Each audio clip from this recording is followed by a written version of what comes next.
Welcome to the Always a Logger podcast, where we tell the stories of how University of Puget Sound alums have taken their careers and their lives to the heights. I'm super excited about today's show because I have two guests and they know each other so well. They were in each other's weddings. Correa is bench coach at the New York Mets, and Craig Driver is first base coach at Miami Marlins. I told you, Craig, I'd screw yours up, didn't I? There you go.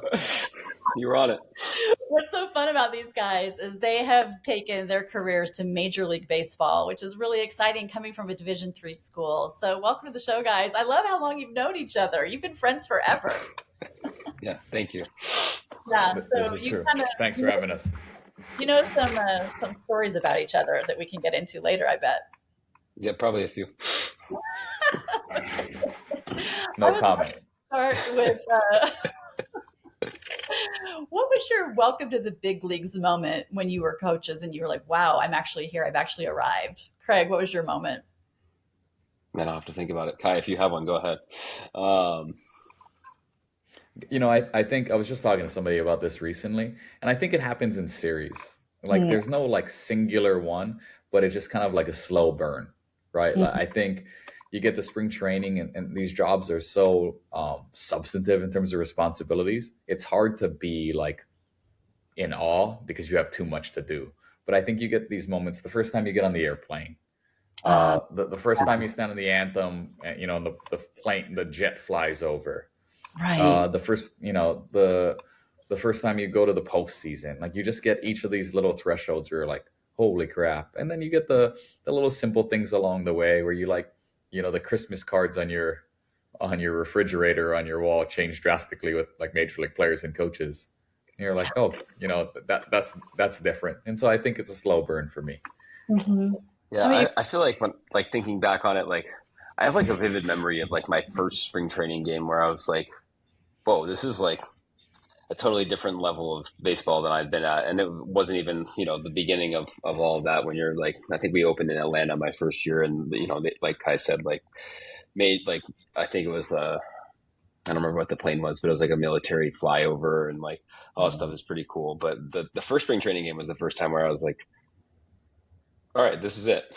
So, because it wasn't something that I ever thought I was going to do, to be honest. People had asked me for a long time if I wanted to get into professional baseball, and because I didn't play at that level, I never thought that was going to be a reality for me. And I think Kai probably feels the same way in some regards. And I think we're fortunate in that we've had some people take chances on us, and kind of made the most of those things. And Major League Baseball has also become a lot more open to people with non-traditional playing backgrounds being a part of that mix and that coaching group.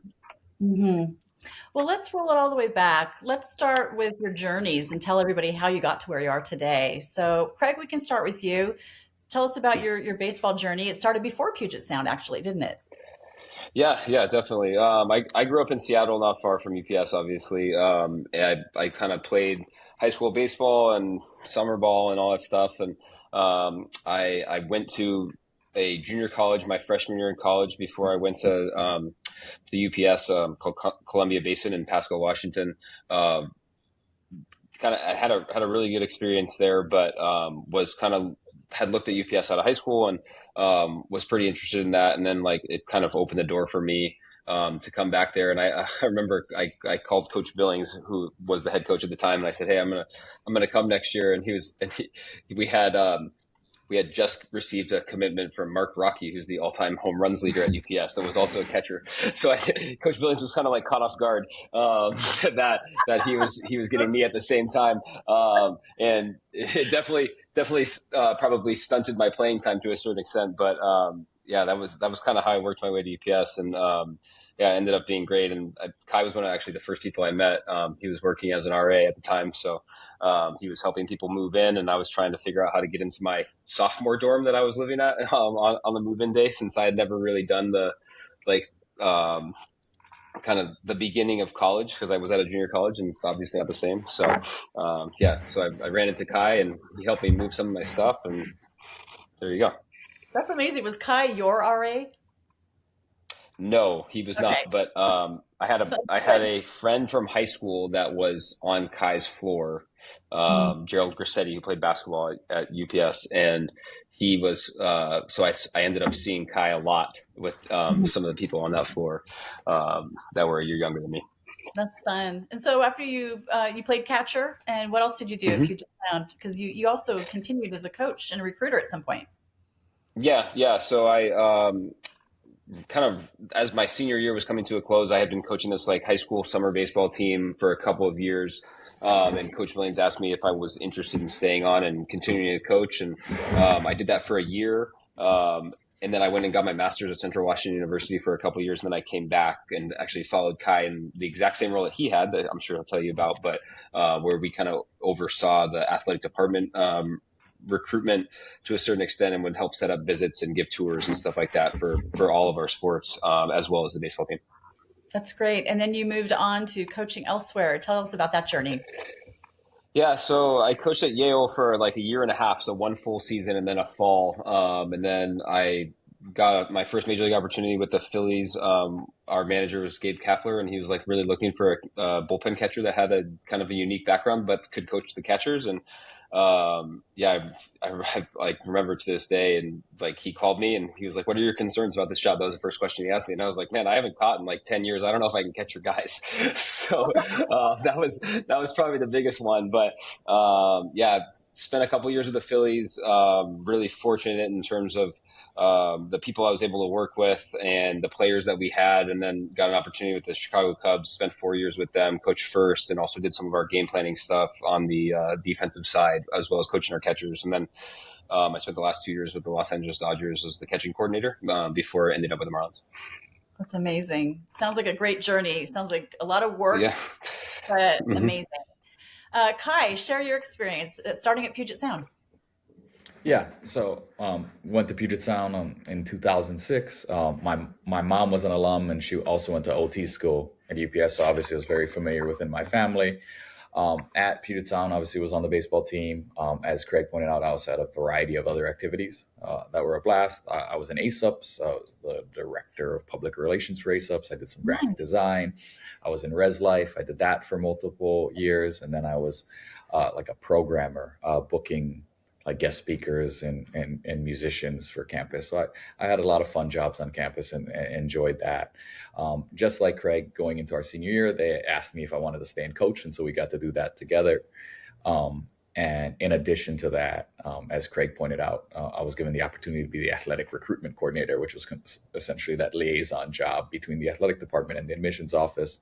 It was a blast because I got to represent the university, not only based on my experiences as a student athlete, but based on my experiences as a former member of Res Life, as a former member of ASUPs, as a former member of um, uh, other departments on campus. And so that was a lot of fun.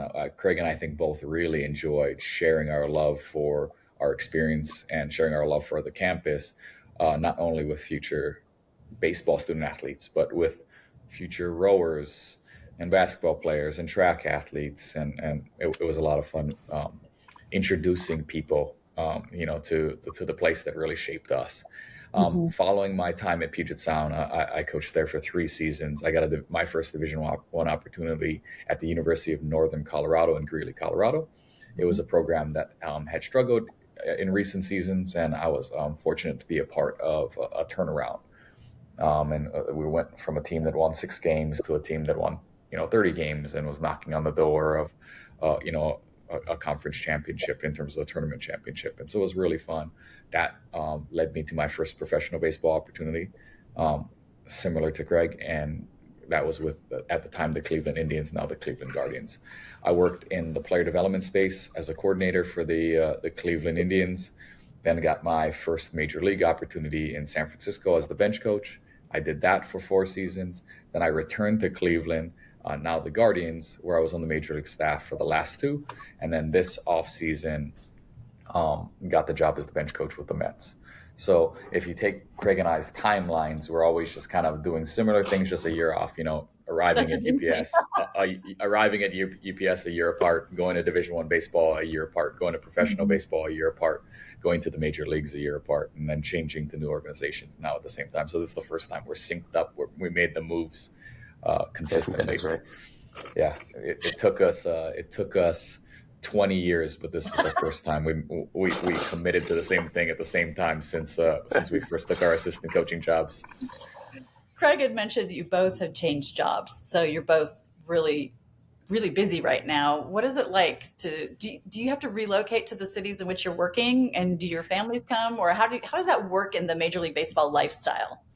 Yeah, I would say that's the most common question you get from non-major league people, and it's obviously an appropriate one.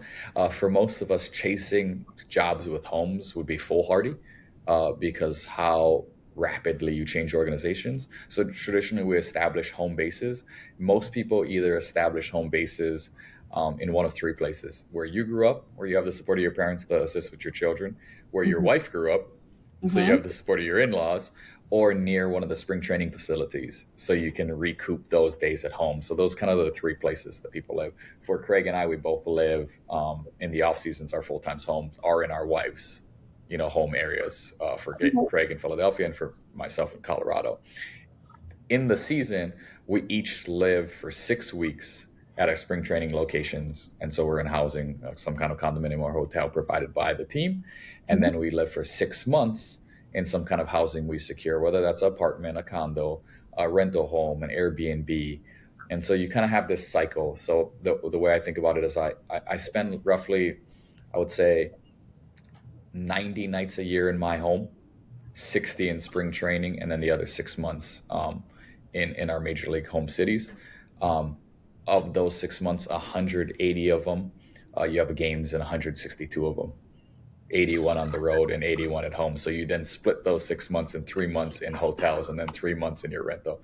So it's quite confusing. A lot of W-2s, a lot of rental agreements, Yeah. a lot of car shipments. And then for everyone, their family's situation is different. But for the most part, we try to create stability with our routines for our children. So that way they have as as an upbringing and home life as possible. And so for me, like a lot of guys, I see my kids about once a month, my wife and kids about once a month, while the school year is still in session, whether that's spring break or a long weekend.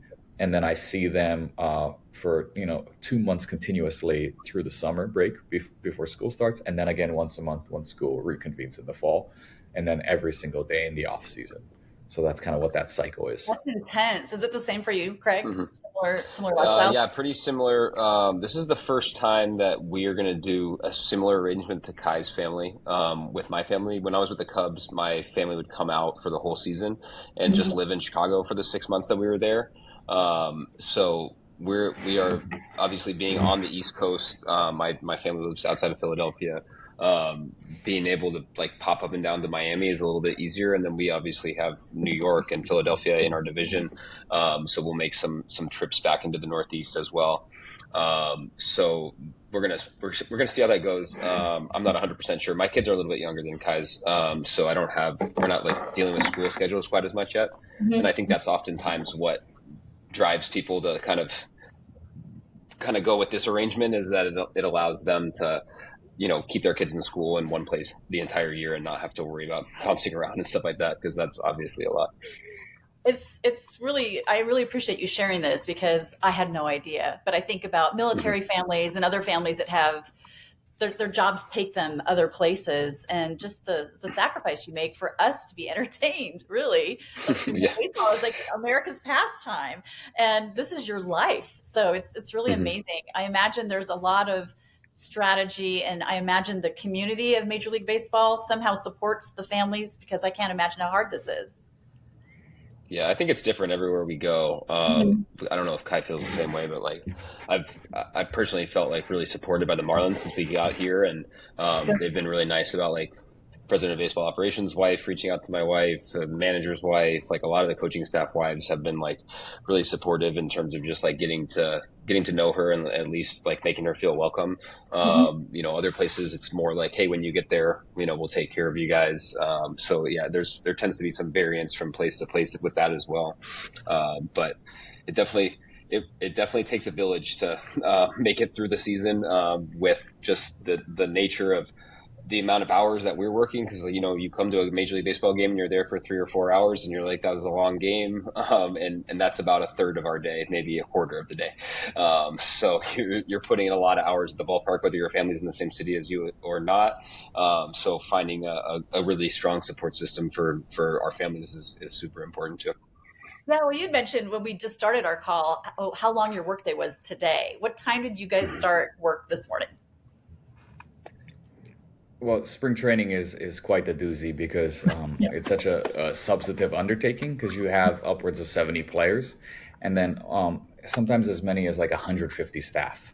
When you're thinking Wow. about clubhouse staff and chefs and groundkeepers and massage therapists and chiropractors and pitching coaches and analysts and then data engineers. And so it's a huge apparatus. And so to operate that apparatus, it takes a ton of organization. And so for many coaches, just like Craig and myself, we're arriving around 5 a.m.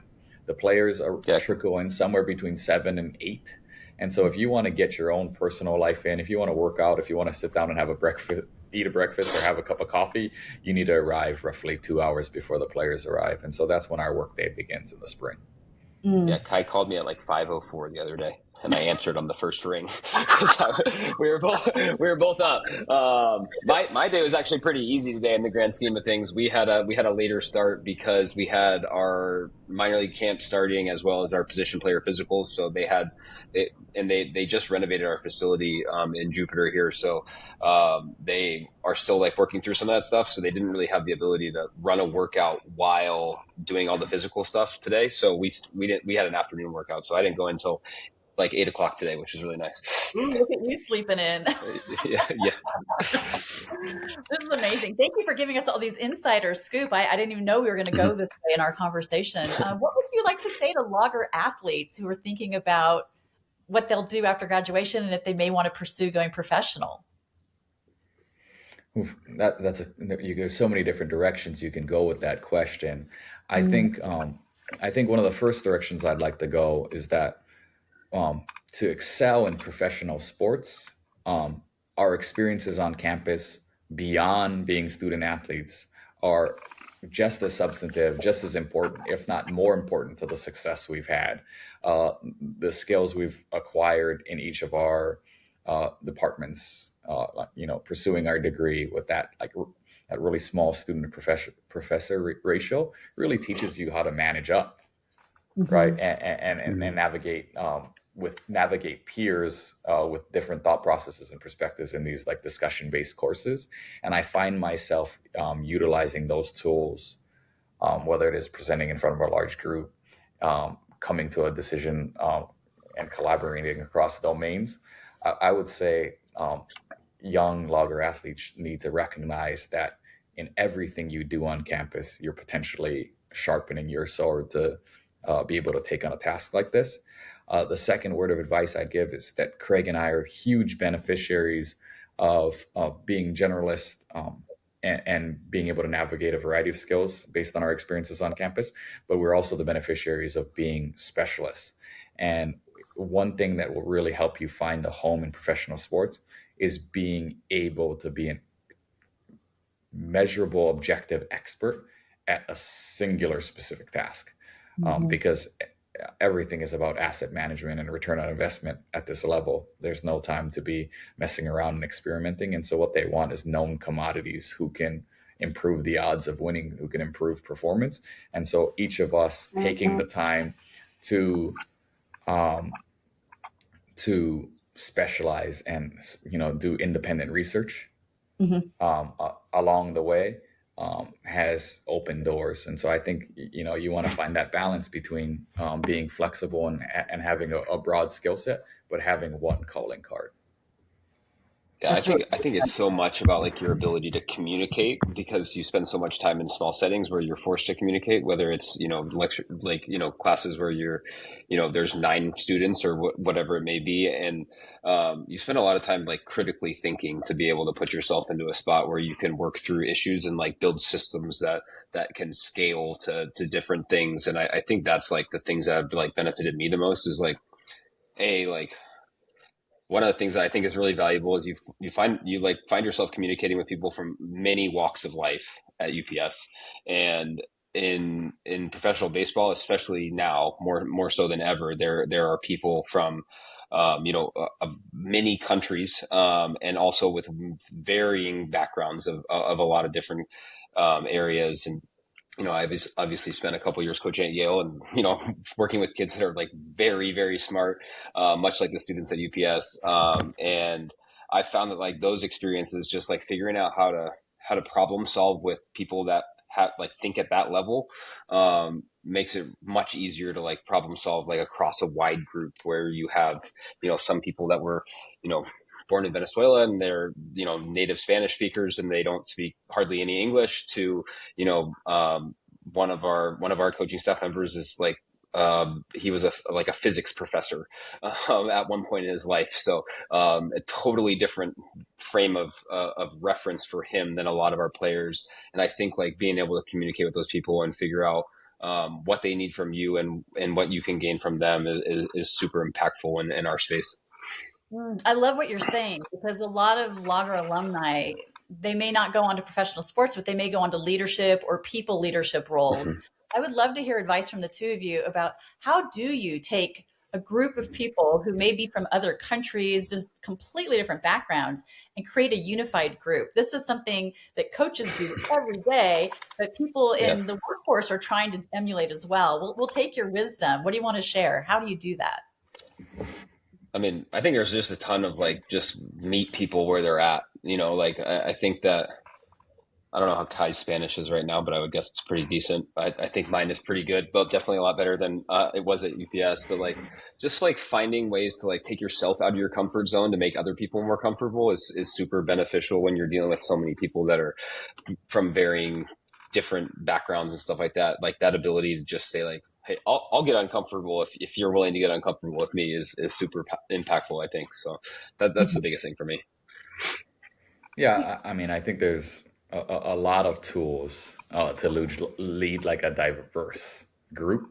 I think one of it is like clarity of communication, right? I think like clear and consistent communication across the board, as generic of an answer as that is, goes a long way for everyone, right? So there's less surprises. The second layer to this is context, and I think like what Craig is talking about is a subcomponent of that, right? Have you acquired enough context for each person's background in the room? Not only like just their biographical background, but where did they go to acquire these skills? What makes them a specialist? What motivates them, right? And Mhm. so when you have that context on their their family history, on their playing background, on their areas of expertise, on their passion and what drives them, on their current family setting, then you can arrive at like that middle ground that Craig's talking about. And so I think for me that like organizational skills and clear and consistent uh, communication, that sets the floor and then allows for you to then customize interactions for each subgroup, in the same way that Craig was discussing. Not earth shattering answers, but it just takes a lot of intentional time and energy. Yeah. Clearly, you both love people. That seems like just a through line for the role that you have. I would love to hear about highlights so far in your career. What's been a big moment for both of you? Yeah, I mean, there's a ton of like personal, individual ones, but I think Mhm. the easy answer for me that jumps out is going to the postseason. I've been fortunate enough in 6 years in the major leagues to go three times. And I think when you're a kid and you watch baseball on TV and they show the guys pile on the field and they show you run around with the banner, and then you see everybody in the clubhouse with goggles, with ski goggles and champagne, and Yeah. you're like, wow, that's out of a movie. And I remember the first time when somebody handed me the T-shirt to put on, and then like the snack back hat that says, division champion, and then they give you your goggles, and then they stick champagne in your hand, and you're standing there, and there's plastic on the walls, and you feel like you're having an out of body experience. You're an actor, you're an extra in a movie that you don't belong in, and I hope that never gets old, and I highly doubt it. But that's the easy answer for me. Yeah, I mean, I was fortunate the last 2 years to be a part of the Los Angeles Dodgers organization, and obviously, we had a ton of success in those 2 years that I was there. So, getting a chance to see a group of people that you work really closely with, like, reach the peak of their sport and win a World Series is really cool. And, I guess fortunately, unfortunately, depending on how you want to look at it, like I wasn't a part of the major league staff, but, being able to get my first World Series ring last year and have another one on the way this year is a really cool opportunity. That is something that I'm really, really cherishing. I don't know what to do with them. That's another story. But people always ask me where they are. I'm like, they're in my sock drawer. I don't know. I don't know what you want me to say. So, Comments, their suggestions on what you should do with your rings. yeah, I mean, I think one of the things that like kind of never ceases to amaze me is like, like they've in the clubhouse, they always have an MLB network on. So you like, they've been playing like old World Baseball Classics, which is like the World Cup of baseball. And it's wild to me to just see how many familiar faces you're seeing in these like historic games, like of people that you like now consider to be friends, that you used to like grow up and idolize to a certain extent. And like that just like whatever the context is or whatever the game is that's involved. I was in the Dominican Republic a couple of weeks ago, and we were watching like the Dominican World Series, basically, of the Dominican Winter League, and I was just amazed at like how many players and coaches that I've recognized and like had been with on different teams that I've been a part of. So like that, I think that side of things is like kind of constantly amazes me. It's just like how many of these guys you've crossed paths with over the course of our careers as they're going on. We're getting close to 10 years. So in professional baseball. So that's amazing. That's been really cool. Have either of you ever been starstruck by someone that you were supposed to coach, a super elite athlete on one of your teams?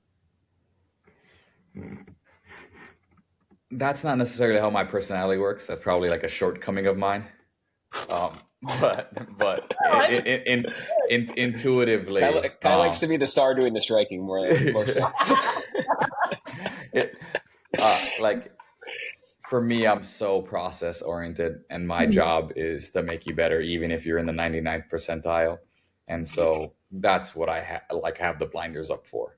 That's good though. So, good coach, yeah. right? Yeah. I feel like especially the players that we work with on a daily basis, like that are in our particular space, it's really easy to just look at them more as coworkers and less as like international superstars, which a lot of them are. Like I remember when I first got to the Cubs and they had that whole group that like broke the Cubs World Series curse in 2016 that was still there with, John Lester and Chris Bryant and Anthony Rizzo and Javier Baez, like all those guys. And I remember just realizing the magnitude of how different that spring training and that season experience was. And the first year was the 2020 COVID shortened season. So there was no fans in the stands. So I didn't really get the full taste of it, but I do remember like spring training, just like seeing the magnitude of like how important these people were to others. And then obviously the Dodgers, the same thing, especially after they signed Ohtani and, some of the Japanese players, like the just that, like the fanfare of that organization was just so high. And I would guess that Kai's probably experiencing that, like being with the Mets in comparison to Cleveland a little bit.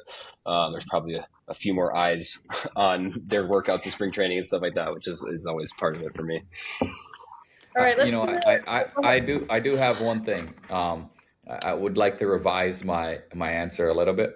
And Craig struck me the way he answered. He's, like the people who are in our orbit every day, it's desensitizing. But I would say when the historic greats also come around, that's a pretty fortunate thing that like Craig and I as major league coaches get exposed to. And for me, that's Willie Mays. Oh, right. wow. Like when you sit there and you shake hands with Willie Mays and he knows he knows your name. You're a liar if you're saying you're not starstruck in that moment. And so I'm sure Craig has had similar interactions. The more organizations that work for, the more historic greats you get to meet. But there's nothing that beats those interactions. Mm-hmm. Yeah, I do remember I had a Ryan Sandberg poster in my room growing up that was autographed by Ryan Sandberg, and then I got to Chicago for my first spring training, and his locker was right next to mine. And I remember like sitting down. I was like, "This is interesting for sure." I wasn't Yeah. expecting this. Well, I guess there's greats in all of our industries, no matter which industry we work in. So it makes sense as coaches that you just put on your coaching hat and you just get down to work. Mm-hmm. You're not going to spend time being intimidated. I thought it might be fun to Mm-hmm. do kind of a rapid fire round of some questions just to hear some answers from you guys. Both of you give Mm-hmm. me your answer. We will start the Okay. question. Craig, best hitter you've seen in person? Best hitter I've seen in person, Shohei Ohtani. How about you, That's an Craig? easy Oh, one for me. Barry Bonds. Ooh. Favorite MLB park? My favorite MLB park is Wrigley Field, but of the new fields, I think Atlanta Truist Park is one of my favorite ones. Gotcha. I mean, there's not many duds, Yeah. but I would say I love going to Safeco, now T-Mobile, and I've never Coors. been. Oh, there you go. Because they're places that are personal to me, like places I live. So places you went to as a fan that you now go to work at. Mhm. That's pretty insane experience. What about your favorite ballpark snack? Man, I don't eat many snacks at the ballpark. We're They don't let living you on a out. different diet.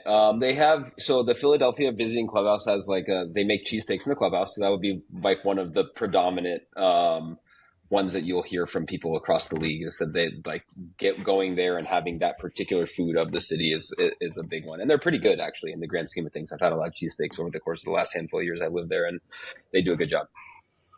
Yeah, Craig's right. It's the spread that you're eating in the clubhouse is quite ridiculous. Okay. Like fringy Michelin star-esque. And so you're talking about like the prime rib and lobster at Yankee Stadium, or the cheesesteaks in Philadelphia, or the shrimp tacos in Miami. So um, a lot of great ballpark snacks. That's fun. How about one teammate from Puget Sound you'd want on your MLB coaching staff? I'll say Kai. That's easy because he can't. I'll take the answer because he's already a major league coach. None of those other guys are. Exactly. All right. I feel identically. There's a singular person who's qualified, so it's a process of elimination. All right. Between the two of you, who had the better hair in college? Well, if you can see mine now on the video, I think it's pretty easy to answer that one. For people listening Just to the like audio, But with that said, I cut Kai's hair in college, so I think I yeah, deserve some of the credit. yeah, and just like us following each other in footsteps, Craig's only a couple seasons ahead of me in terms of me having to shave my head. So I think backwards in time, I felt like I had better hair, but Craig was the artist, so we'll there go you with that. go. Yeah, there you go. You're Okay. welcome. If you guys had a home run derby today, which one of you would win? Be honest. Definitely Kai.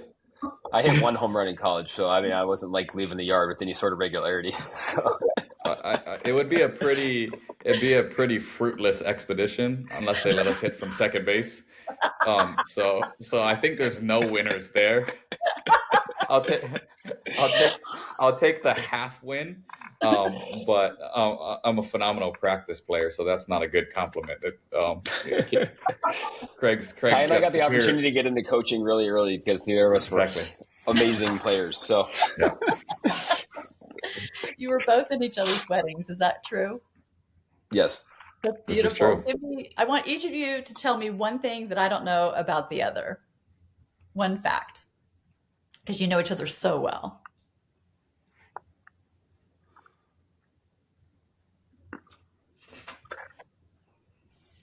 Kai has a unique background in a lot of ways, but I think probably Kai grew up on a farm in Hawaii. That is like a rare thing that people don't associate Hawaii with farmland a lot of the time, unless you're from Hawaii, then you see more of that. But I think people think of Hawaii as beach and blue sky and blue water, and the Kai had a unique background in Hilo, where he grew up on a farm. Is that a good way to put it, Kai? Man, that is such a good answer. I'm It so was screwed. totally got out of trouble. I'm like, You couldn't really So agree here. I even answered no, first, so you had time to think about it. no, the thing that jammed me up that I usually go with is the fact that Craig was a barber. Like And I that's already like the said it. surprising. But now that was baked into the hair Yeah, question. we kind of Now ruined he that went one. with like an authentic, like great answer about the farm. Yeah. Um, gosh, what, what do I want to say? We covered Craig not being coming as a not being there and coming from a junior college. Oh my God, Craig, what is the fact you would say about yourself? You're Oh, such an So open book. You're such an open it book.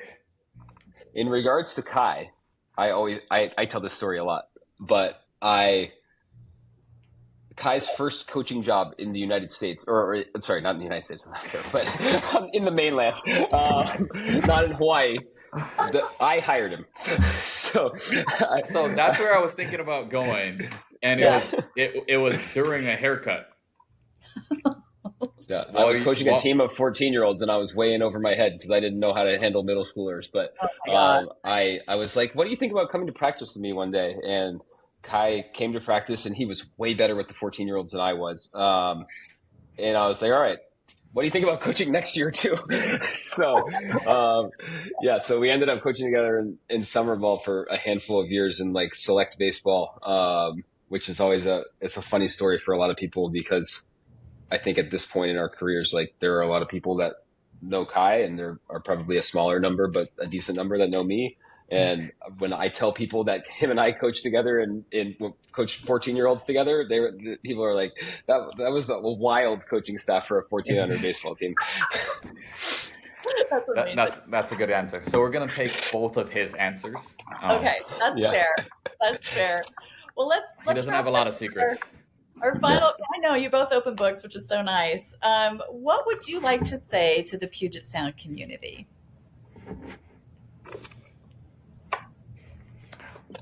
Craig, I'll wear this one and go first because it's a tough Go ahead. question, and you gave Yeah, I'm us not ready. both of our secrets. So, Yeah, you owe me. I, I, I, what I would say is really I'd like to express my gratitude. I was thinking about it the other day, recently. On a sad note, I got my degree in history, and one of my favorite professors at Puget Sound was Breitenbach, and he recently passed away.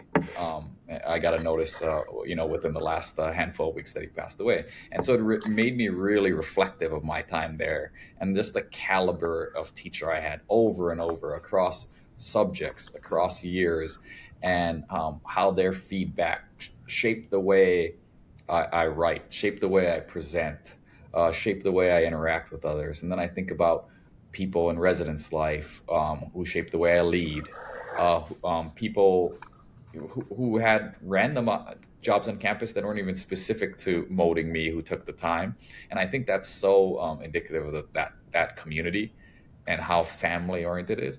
And so when Professor Breidenbach passed away, I couldn't help but kind of flash back to that era in my life and how ill prepared I was to make substantive decisions, to be on my own. Uh, and that's a community that raised me and set the stage for everything that we've been fortunate to accomplish since then. And so my biggest thing is that I have so much love for that place, and just I just wanted to say thank you for all the people that I crossed paths with and gave me a little bit of wisdom along the way. There's not a day that goes by that I don't think about that. Good answer. I think for me, like there are UPS is a special place because, and I think a lot of people say this with their colleges, but like I think due to the small nature of the school, like you just get a chance to meet a lot of people that affect your life for a lot longer than 4 years, and there are still people to this day, Kai included, that I keep up with on a daily or weekly basis. I honestly don't know how much that is the case everywhere, but the cool thing is like we are both college athletes, and but we have friends in such a wide variety of spaces from UPS that was just like that isn't the case in a lot of places. It's like, oh, I know my buddies on the baseball team and like maybe the people in my major, but there's so much overlap in that university to be able to meet all those different people. That I think that's the side of things that like I really appreciate it. And I hope that like the students that are there like are appreciating their opportunity to like be able to kind of dip their toes into a lot of different waters and enjoy college in a lot of different facets. How can the Puget Sound community keep in touch or reach out with you all? Where can they find you? Well, you know where to find us for 162 days of the year. So, uh, Do you all have like social media channels, or should we follow your teams? Like, where can we follow what you're doing? I'm definitely not as active on social media as I used to be, but you can. I do a little bit. I don't even know my. I'm not even Don't sure my worry. Twitter handle is anymore, Kai. I'm going to be honest. Follow Kai the probably knows better Marlins. than me, How's but that? yeah, follow the Marlins. That would be the thing that we would appreciate. Yeah.